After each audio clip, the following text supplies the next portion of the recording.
Hey, good evening, everybody, and happy Sunday night. No Woo! music tonight, Mr. Tova, because we've got a little glitch in our plans, but we wanted to make sure that we came on tonight and connected with you across the country, and more importantly, just kind of calibrated ourselves about what's going on in the classrooms. First and foremost, my name is Dean Packard, principal at Charlton Middle School in Charlton, Massachusetts, and alongside of me tonight, I have Josh Principal Tovar, proud principal of Memorial Pathway Academy. Josh. It's great to see you, my friend. And it's unfortunate that we were not able to follow through tonight with our guest, but we do understand that things happen at times, and those are things we have to roll with as people behind the scenes here. So again, how are you, my friend? And let's just talk a little bit about how are things going. As viewers come in, we'll ask where they're at and where they're from. If they have any questions or want to join in that conversation, we'd love to have them. Yeah, actually, I forgot to Facebook myself. But yeah, it's been a very good week. I'd like to give a big shout out to Spectrum One Texas because they did a special little interview on our campus, Memorial Pathway Academy. So thank you very much to Spectrum Texas One for giving us a spotlight on the great things that are happening with our team members, our familia, our kids. You know, that was a great boost of morale for our campus because it's such a unknown gem. So I really appreciate that. And you know what? It's one of those things that we're heading into accountability, but we're also heading into spring break. And I'm pretty sure that's the feeling by or sentiment by all that sit in our chair. And I understand that you guys are officially dropping the masks, Yeah, correct? we are officially dropping masks tomorrow. Well, they become optional in schools. And one of the things that we have to be very careful about when we start talking about masks is there'll always be some people who still may want to have them on. And we want to make sure kids don't poke fun at individuals that want to continue doing that. I mean, we're a school. We have to accept everybody for who they are and what they believe in. But I think it's a big transformation for us. It's not like Texas, the wild, wild west, when you guys haven't had masks in whatever, a year or so. Right. The CDC guidelines are pretty strict where we are, and tomorrow will be an interesting day, and it'll be the first time in well over a year that masks are going to be optional in schools. So it's kind of cool, and it's neat, and be interesting to see how tomorrow plays out. Well, let me tell you something that my son faced. The adversity as you walk into this, like you said, it's optional. Obviously, it's out there in the campus in the school that he attends. The majority of the kids at that campus, I won't say names, do wear it, and Sure. then there's peer pressure that goes along with that. Yep. So my son, having the free spirit that he is, he says, "I'm not going to wear the mask if I don't have to. It's uncomfortable." Yep. But then it became a peer pressure, negative peer pressure on him. And I said, you know what? The advice as a dad, not as someone that sits in my chair, was look, son, you need to do what's right at that moment. But you know what? If you provide a negative environment, that's going to lead to other ripple effects. So I want you to gauge the situation, not on need, but how respecting everybody else. And that's one of the things that as a dad, I try to teach my three sons the most is respecting the environment that they're in. But yeah, I know that there's some people here in Texas, and if you've heard anything about Texas, there's a lot of people that are very adamant. No, you are not going to wear it, and I don't care what happens. So heads up on that. That did happen to my personal son, where he had negative peer pressure on him. Yeah. Well, no, we have a lot of pushback here in regards to the masks, and we have a very active group, and we understand their position, and the masks are not fun. I mean, we get it. Nobody enjoys wearing masks, and one of the things we always said, Josh, is that if we could run a school and just have to have masks on to make sure that kids got the experience to learn, then it was well worth putting them on our faces. And again, I mean, there's multiple sides of thoughts when it comes to that, and we get it and understand that, but our doors need to be open. Remote learning wasn't working well, and not for anybody. And at the end of the day, the value of education had to trump everything, and we had to move forward. So, I'm looking forward to tomorrow. I won't be having my mask on except when I go in the nurse's office. That's what the CDC guidelines state. But and it's going to be very interesting to see how many people will. So we'll go from there. Hey, we want to do a quick shout out that Rick Ramirez is not going to be on tonight. Unfortunately, he had a family engagement last minute that he had to take care of. And, we understand that. And we're looking forward to having him back on in the future. So if you tuned in to see him, you got me and Josh right now tonight. And I know Principal Chris Starcheski's out viewing colleges with his daughter, probably coming back home right now, driving and probably listening to us. So, again, we wanted to make sure that we did get out there and talk to everybody and connect with everybody. So, I couldn't start my week without a Sunday night gathering here, Josh. Right. Yeah, and just one of the things that to throw around, and I'd like to for people to think and shoot me or shoot the show. other ways that they're getting their learning on. Because you know what, lately I've been very addicted to podcasts. Sure. And so I've caught up to the majority of mine. The second question with Martin Silverman, Brad Hughes. I mean, there's been a lot of them. And I think that that's one of the things that I've appreciated about our connection, Dean and Chris, throughout, I think, over 40 shows together, Easily. is that, we need that connection, and people that are still not connecting to the Twitter highway on, it's not just about what we think social media is. It's really allowed me to stay sane as someone that sits in my chair in a leadership position. Talking to you, Dean, and to Chris, and to all the individuals we've had on, has really allowed me to stay grounded at a base camp throughout the ups and downs of the day, through the noise that's going out there. And I would like to hear from everybody else of, what are you doing? Whenever you see this, whether it be live tonight or whether it be throughout the week, post it on the comments so we could read it. I mean, I'm gonna be posting on my social media sites the different podcasts that I've grown as an individual, that I've grown as a leader, to make sure that it's a reminder, because it's so easy to fall into the noise and the negativity from the kids. Now, you, Dean, my God, what you're going to be going through the next couple of weeks with this radical change of the mask situation. But what are you listening to? Let us know. What sites are out there? Who's on your little shoulder pushing you ahead? I don't know. I'd go one step further, Josh. I'd challenge everybody, whether you're a classroom teacher or whatever your role is within education. How are you building your own capacity? Who are you connecting with?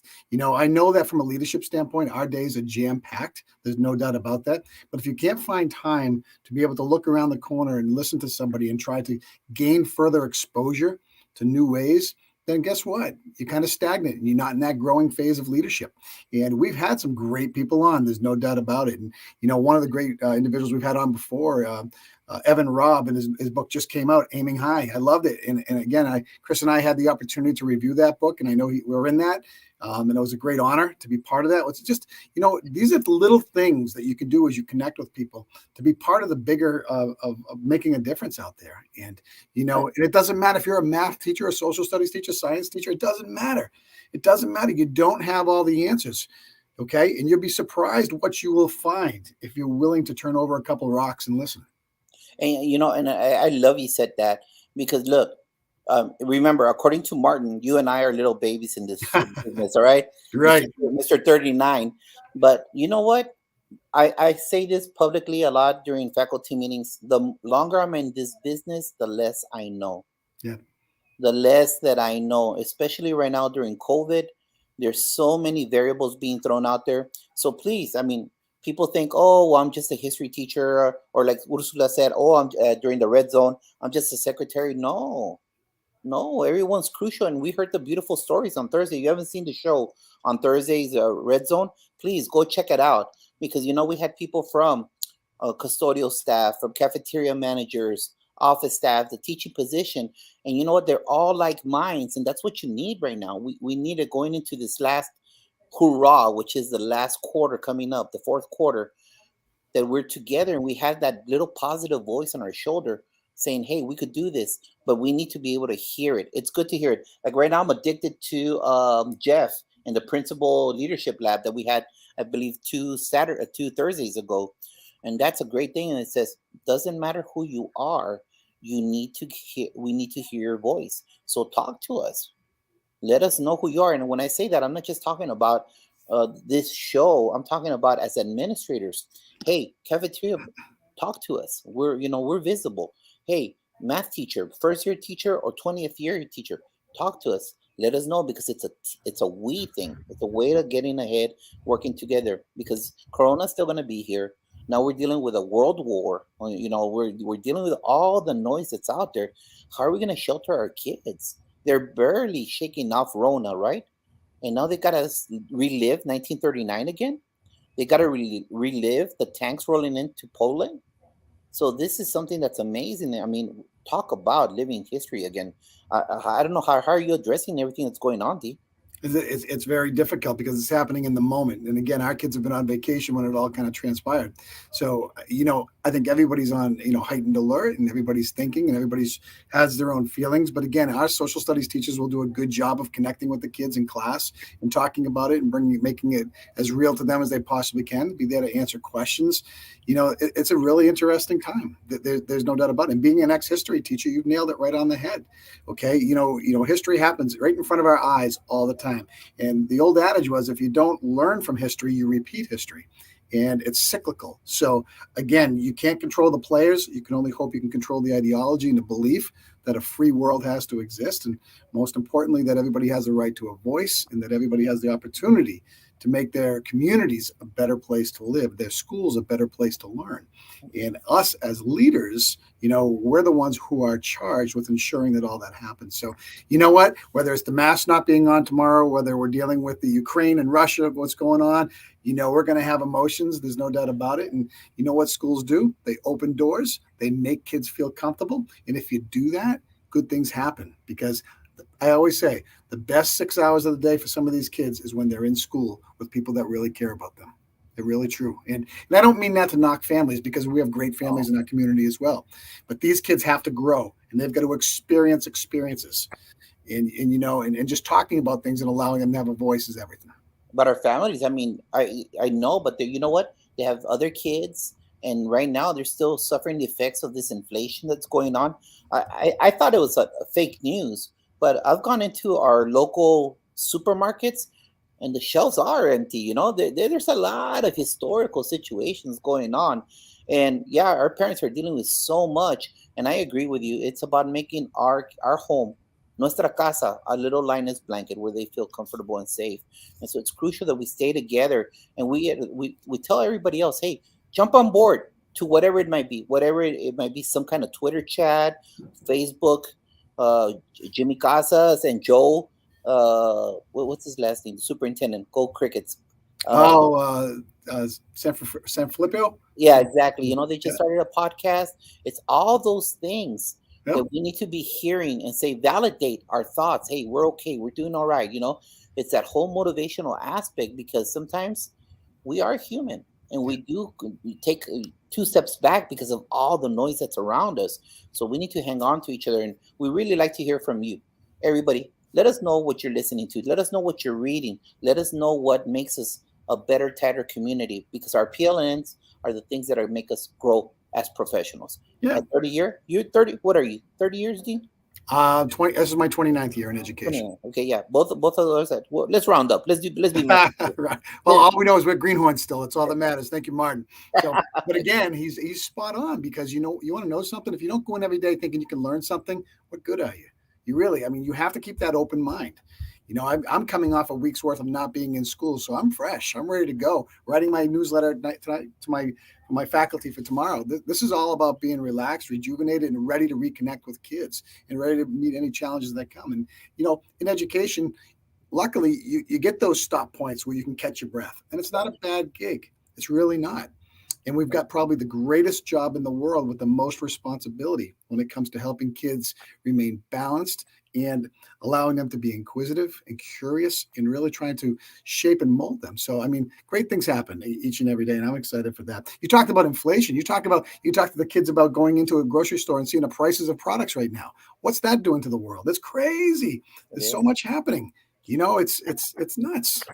That was my message in the morning announcements on Friday, letting them know that they are history. Our students, our Jaguars are history right now. Other future kids will be reading about our students that were in school. Yep. That they're seeing the tanks rolling in, that they're seeing the shells, that they're seeing a disease from the early 1900s. I'm thinking, and told them, hey, you're reliving the 20th century all over again.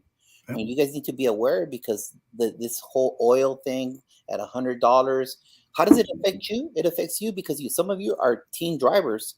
You're not going to fill up anymore at $4. You're going to fill up at more. Your money's going to run out. Your parents also. So you're going to have to give away. It's a ripple effect. Yeah. So it's those things that those ongoing conversations with our kids, that they are history. Yeah. Our population right now, they're history, and we just need to be able to guide them through the ups and downs of daily occurrences that they're seeing on TV, on their phone, on YouTube. Well, we're electing people that we hope will represent what we need to be like as a nation. And you know, and it's a hard thing to do when there's multiple viewpoints on things. And that's okay. That's why America was built. But at the end of the day, you have to look at the common core of what's good for all of us. And what that is, you know, it's a strong foundational beliefs and things. And Well, here you know comes what? that In noise schools, now. Elections. yeah, Here comes the new noise. yeah, But yeah, you know, our kids are gonna be saturated. Our parents are gonna be saturated. Right now in Texas, everyone's going at each other's throat. Dems and reps, reps and reps. You know, they're going at each other's throats because they're sure. going. And it's just one of those things. How do we navigate through that? That's why Yeah. we need to stick together. Well, that's why we talked about civility in school from day one. We can agree to disagree, but we also have to coexist. Right.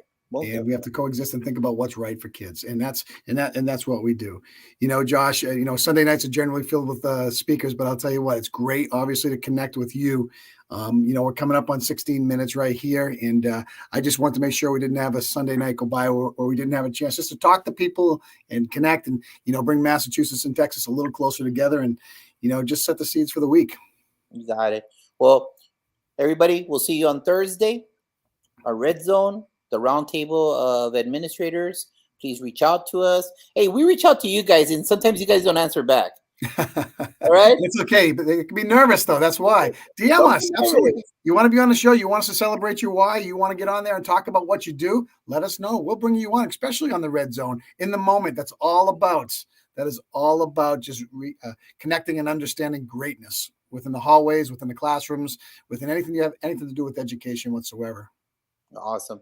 So, Dean, best of luck tomorrow.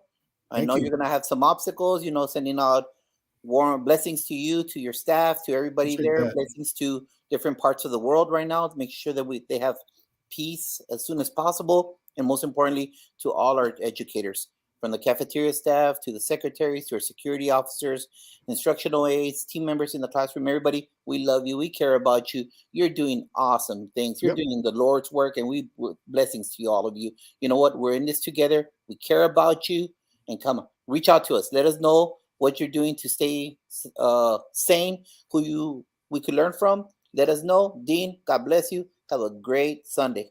You too, Josh. Always a pleasure, my friend. Be well, and we'll see you on Thursday night during the red zone.